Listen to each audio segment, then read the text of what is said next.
ओम शांति। आज दिनांक 2 अक्टूबर 2022। अव्यक्त बाप दादा ने रिवाइज कोर्स 3 अक्टूबर 1992 को हम बच्चों को जो शिक्षाएं दी उनका मनन करेंगे। आज बाप दादा कहते ब्राह्मण अर्थात सदा श्रेष्ठ भाग्य के अधिकारी। ब्राह्मण अर्थात सदा श्रेष्ठ भाग्य के अधिकारी। तो आज बाप दादा ऐसे श्रेष्ठ भाग्यवान, पद्मा पदम भाग्यवान श्रेष्ठ भाग्य के अधिकारी बच्चों को देख खुश हो रहे हैं।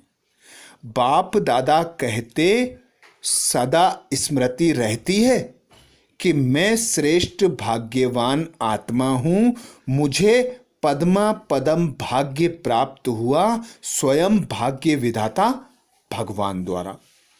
तो वही भगवान निराकार परमात्मा जिसे सर्व आत्माएं ढूंढ रही हैं, ठोकरें खा रही हैं, वही भगवान आकर हम बच्चों को अपनी संतान बनाते, अर्थात ब्रह्मा तन का आधार लेकर ब्रह्मा मुख द्वारा ब्राह्मण बनाते।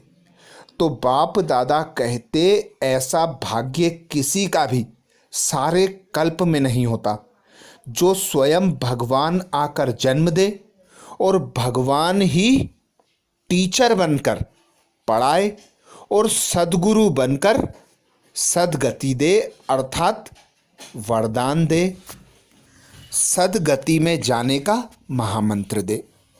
तो हम बच्चे ऐसे श्रेष्ठ भाग्यवान आत्माएं हैं जिनके भाग्य बाबा कहते सदा चमकते रहते हैं। जड़ मूर्तियों की भी आज तक गायन व पूजन होता है, तो तुम चैतन्य आत्माएं हो, तुम्हें सदा श्रेष्ठ भाग्य की स्मृति रहना चाहिए।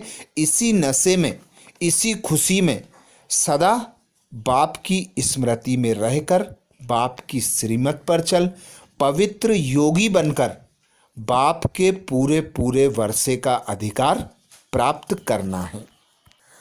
तो बाप दादा कहते प्राप्त करना है या कर लिया? बाबा कहते जन्मते ही बच्चों को सब कुछ प्राप्त हो जाता है। जो बच्चे सदा खुशी में रहते, उमंग उत्साह में रहते, बाप की स्मृति में रहते, बाबा को साथी सहयोगी बनाकर हर कर्म करते, उन बच्चों के मस्तक की लकीर से चमकता कि ये श्रेष्ठ भाग्यवान आत्माएं हैं, ये स्वयं भगवान की संतानें हैं, ये विश्व कल्याण अर्थ निमित्त बनाई हुई भगवान की एडॉप्टेड संतानें हैं, जिनका गायन शिव के साथ शालिग्राम के रूप में होता है। बाप दादा पूछते कितने प्रकार के भाग्य प्राप्त हैं? उनकी लिस्ट सदा मस्तक पर स्पष्ट हो, सिर्फ डायरी में लिस्ट नहीं बनी हो। मस्तक के बीच भाग्य की लकीर चमकती हुई दिखाई दे। तो बाप दादा ने आज 3 प्रकार के भाग्य पर अटेंशन खिंचवाया।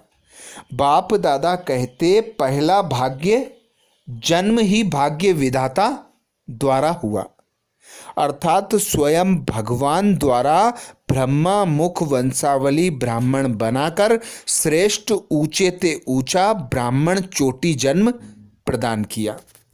दूसरी बात बाप दादा समझाते ऐसा किसी भी आत्मा व धर्मात्मा व महान आत्मा का भाग्य नहीं जो स्वयं भगवान एक ही बाप भी हो, टीचर भी हो और सतगुरु भी हो।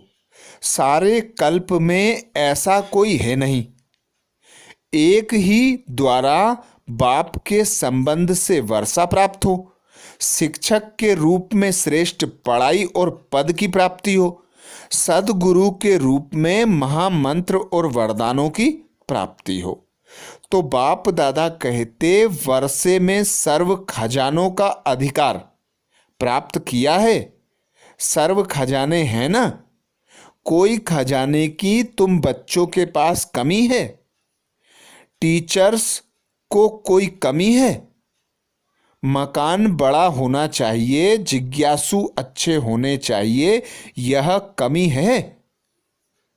तो बाप दादा कहते नहीं। जितनी सेवा निर्विघ्न बढ़ती है तो सेवा के साथ सेवा के साधन सहज और स्वतः प्राप्त होते जाते हैं। तो सदा यही स्मृति रहे कि हम बच्चों को 3 रूप में स्वयं भगवान हमारी पालना करते हैं। बाप बनकर हमें अपने वर्षे का अधिकारी बनाते। बाप का वर्षा अर्थात बाबा के द्वारा रचयिता पिता परमात्मा के द्वारा हम रचना बनते हैं और हम सतयुगी सृष्टि के देवी देवता बनते हैं। तो बाबा आकर सतयुगी सृष्टि की स्थापना करते, हम ब्राह्मणों को निमित्त बनाते सतयुगी सृष्टि की स्थापना के। तो ऐसा श्रेष्ठ भाग्य हम बच्चों को प्राप्त होता कि सारा कल्प हमारा गायन पूजन चलता रहता, अर्थात सारे कल्प में हम पवित्र पूजनीय बन जाते। सतयुग त्रेता में हम पवित्र पावन बनकर सर्व प्राप्तियों से संपन्न रहते और द्वापर कलयुग में हमारी जड़ मूर्तियां पूजी जाती। हमारे द्वारा सर्व आत्माओं को इच्छा मनोकामनाओं की प्राप्ति होती, जिसका आधार है संगम युग पर प्राप्त परमात्म भाग्य। लेकिन बाबा कहते, आप भाग्यवान आत्माएं हर कदम परमात्म पालना के द्वारा ही अनुभव करते हो। परमात्म श्रीमत ही पालना है। बिना श्रीमत अर्थात परमात्म पालना के एक कदम भी नहीं उठा सकते।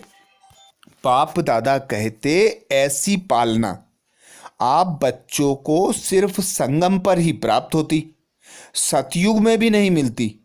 वहाँ भी देव आत्माओं के द्वारा पालना होगी और अभी स्वयं भगवान परमात्मा पालना में चल रहे हो। अभी प्रत्यक्ष अनुभव से कह सकते हो कि हमारा पालनहार स्वयं भगवान है। चाहे देश में हो चाहे विदेश में, ब्राह्मण आत्मा फलक से कहेगी हमारा पालनहार परम आत्मा है। इतना नशा है। बाप दादा पूछते कि कब मर्ज हो जाता है, कब इमर्ज हो जाता है? तो सदा बाप दादा हम बच्चों को जन्मते ही बेहद के खजानों से भरपूर करते। तो सदा और अविनाशी भरपूर रहती हम आत्माएं, सदा इसी नशे में रहती कि परमात्मा द्वारा हम बच्चों की पालना हो रही है। हम बच्चों को त्रिकालदर्शी बाबा आकर बना रहे हैं, हम बच्चों को स्वर्ग की राजाई प्रदान कर रहे हैं। तो यह श्रेष्ठ ऊंचे ते ऊंचा भाग्य हम ब्राह्मण आत्माओं को ही प्राप्त होता। बाप दादा कहते, अभी ऊंचे ते ऊंची पढ़ाई पढ़कर ऊंचे ते ऊंची प्रारब्ध प्राप्त होती। कोई प्रेसिडेंट बन जाता, कोई प्राइम मिनिस्टर बन जाता, कोई डायरेक्टर, कोई बड़े ते बड़ा ऑफिसर बन जाता। लेकिन आप बच्चों की प्राप्ति के आगे ये भाग्य कुछ भी नहीं है। आप बच्चों को अविनाशी सुख शांति आनंद प्रेम पवित्रता गुण ज्ञान तथा शक्तियों की प्राप्ति होती, जो अविनाशी अखुट चलती। तो ऐसी प्राप्ति का आधार बाबा हम बच्चों को टीचर बनकर अभी संगम युग पर पढ़ाकर श्रेष्ठ भाग्य प्रदान करते। तीसरा भाग्य बाप दादा कहते, सतगुरु द्वारा भाग्य प्राप्त होना। पहले पहले बाप दादा द्वारा महामंत्र मिलता। सतगुरु का महामंत्र बाबा कहते, पवित्र बनो योगी बनो। जन्मते ही महामंत्र सतगुरु द्वारा प्राप्त होता और यही महामंत्र सर्व प्राप्तियों की चाबी बन जाता। योगी जीवन, पवित्र जीवन ही सर्व प्राप्तियों का आधार है। बाप दादा कहते इसलिए यह चाबी है। अगर पवित्रता नहीं, योगी जीवन नहीं, तो अधिकारी होते हुए भी अधिकारों की अनुभूति नहीं होगी। बाबा सद्गुरु बनकर हम बच्चों को संगम पर इतने वरदान देते कि अखुट अविनाशी चलते। बाप दादा कहते कभी वरदानों की लिस्ट बनाई है? बहुत लंबी है। कितने वरदान मिले हैं, इतने वरदान का भाग्य प्राप्त है जो वरदानों से ही सारी ब्राह्मण जीवन जी रहे हो, बिता सर रहे हो। कितने वरदान हैं, लिस्ट का मालूम है? बाप दादा पूछते लिस्ट का मालूम है? तो वर्षा भी है, पढ़ाई भी है, महामंत्र की चाबी और वरदानों की खान भी है। तो कितने भाग्यवान हो। बाप दादा कहते यह छिपा कर रखा, आगे चलकर अंत में खोलेंगे। बहुत काल से भाग्य की अनुभूति करने वाले अंत में भी पद्मा पदम भाग्यवान प्रत्यक्ष होंगे। अब नहीं तो अंत में भी नहीं, अभी है तो अंत में भी है। ऐसे कभी नहीं सोचना कि संपूर्ण तो अंत में बनना ही है। संपूर्णता की जीवन का अनुभव अभी से आरंभ होगा, तब अंत में प्रत्यक्षता होगी। अभी स्वयं को अनुभव हो, औरों को अनुभव हो, जो समीप संपर्क संबंध में आए उन्हें अनुभव हो, तो ही अंत में विश्व में प्रत्यक्ष हो सकेंगे। तो बाप दादा ने बच्चों की रिजल्ट देखी। बाप दादा आज सर्व बच्चों के भाग्य की श्रेष्ठ लकीर को देख रहे थे। जितना बाप ने भाग्य देखा उतना ही बच्चे सदा अनुभव कम करते हैं। भाग्य की खान सभी को प्राप्त है, लेकिन कोई कार्य में लगाता नहीं। अर्थात किसी को कार्य में लगाना आता, किसी को कार्य में यूज करना नहीं आता।